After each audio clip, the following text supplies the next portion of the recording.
तो hello guys, welcome back to my new video. और आज इस वीडियो में आपको बताने वाला हूं कि S56 रिक्वेस्ट क्या होती है। What is S56 request? तो सबसे पहले S56 रिक्वेस्ट उन बच्चों की आती है जिनकी फ़ाइल लेवल 2 यूनिवर्सिटी में लगी होती है। मान लीजिए CQ यूनिवर्सिटी में लगी है, तो CQ यूनिवर्सिटी लेवल 2 की यूनिवर्सिटी है। University of New South Wales, ये भी यूनिवर्सिटी ऑफ विक्टोरिया, ये भी आपकी लेवल 2 की यूनिवर्सिटी है। तो मान लीजिए आपकी फ़ाइल इन यूनिवर्सिटी में लगी है, तो आपकी S56 रिक्वेस्ट आ सकती है। क्योंकि इसमें जो S56 रिक्वेस्ट इसलिए आती है, आपके एजेंट लोग जो होते हैं वो सोर्स ऑफ फंड्स नहीं भेजते हैं। सोर्स ऑफ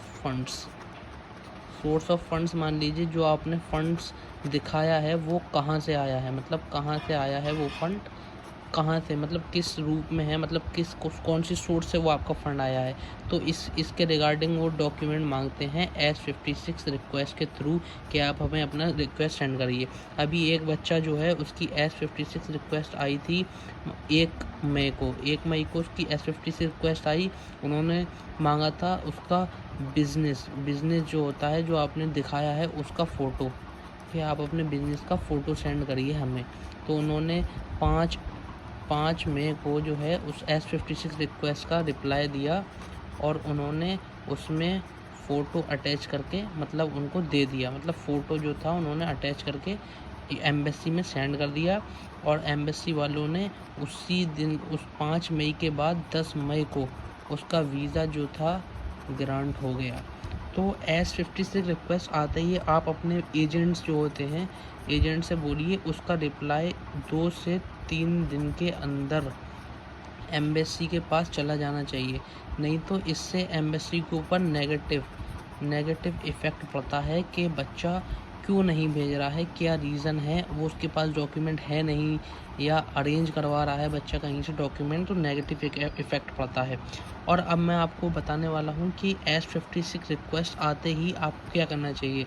सबसे पहले S56 रिक्वेस्ट किन किन डॉक्यूमेंट के रिलेटेड आती है। सबसे पहला डॉक्यूमेंट हो गया आपका सोर्स ऑफ फंड्स। सबसे मेन इम्पोर्टेंट टॉपिक है source of funds. Second number पे आपका आता है बिजनेस फ़ोटो, आपका बिजनेस फ़ोटो मांग लेंगे। थर्ड नंबर पे आपका आता है जो आपने ITR जो आपने दिखाए हैं उसका मतलब, तो आपने मान लीजिए 2 ईयर के दिखाए होंगे, तो कहते हैं आप अपना 3rd ईयर का ITR सेंड करो। आपने 3rd ईयर का ITR उसको बनवाना होगा। और 4th डॉक्यूमेंट जो होता है वो कहते हैं जो आपने अपनी फ़ीस पे करी है वो कहाँ से आई, कहाँ से।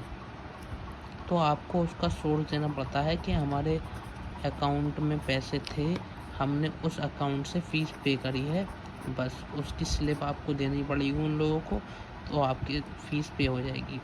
तो यही सब S56 का रीज़न होता है। अब मैं बात करूँगा इससे आपका पॉजिटिव इफ़ेक्ट पड़ता है या नेगेटिव इफ़ेक्ट। मान लीजिए S56 आपकी आती है, आपने 2 दिन के अंदर उनको डॉक्यूमेंट सेंड कर दिए, ठीक है।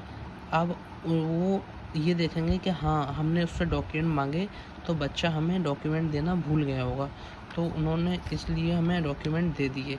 तो मान लीजिए आपने 2 दिन के अंदर डॉक्यूमेंट उनको दे दिए, तो अब वो आपका वीज़ा ग्रांट कर देंगे।